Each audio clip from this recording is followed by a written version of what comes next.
یوه مهمه مسئله خمس ولا مسئله ده څه دې کې ډېر مبتلا یو. خمس نه ورکوي مال د حرام کیږي، روزه د حرامه کیږي. ما عرض کړی و څه حدیثو ته که سترګې وغړوئ ډېر زیات برکات ثمرات و نتایج یې ښیلي دي خمس ورکولې والا. کسا یو شی من دا ذکر کو څه نسل د پکیږي، نسل به د پاک صاف نسل وي، نسل کې به د کلچ نه وي، مسله به ورکې نه وي. تقویات د دین دپاره حدیثونه دي باندې تا دغو پیسو ذرې سره دین ته تقویات میلویږي او دنیا خو د مضبوطه که خپلو پیسو سره که کابر کې سوبیل دنه پښتنه وشوه چې تا پیسو سره چې ته دین ته تقویات میلو شو که نه شو میلو هغه علی میلویږي چې ته خمس لنډوي د مسجدونه جوماتونه متمخوانې هر څه په خمس چلیږي. دریام شی وفاداری ناخ که د حدیث یی امام یی آشیاو تاسو که موسه وفاداری یوی ایمو حق ادا کوی، ایمو حق خمس ده. څلورم شی د شیعو سم مدد ده دی طریقې سره، اهل بیتو منونکو سم مدد ده. پنځم شی مال د سپکیږي، مال د طهاراتو ته میلویږي، مال د اوسه پورې صفان نه دی څو پورې د خمسونه نه دی وبسلی.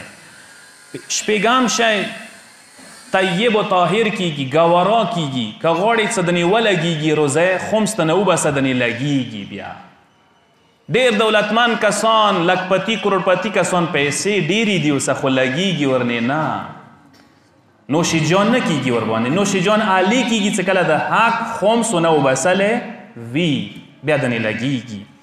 اووم شی څه حدیثو کې ذکر شوی دی د اهل بیت منونکو مکتب تشیع عزت و ابرو سه حفاظت کیږي مخالفینو په مقابله کې. کسی شیعه مذهب ته مکتب ته تقویات میلویږي، ایمو هر یو شی اندی نه چلیږي، اتا هر یو نظام اندی باندې چلیږي ویلاړ دی.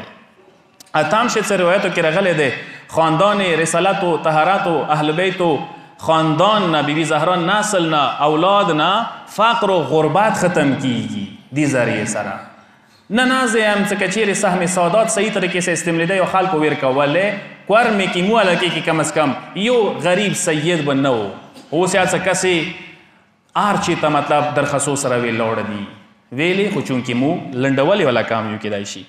انام د ګناهانو کفاره دی خمس لنډوله، قیامت د پاره ذخیره دی روایات یی څه خمس لنډوله.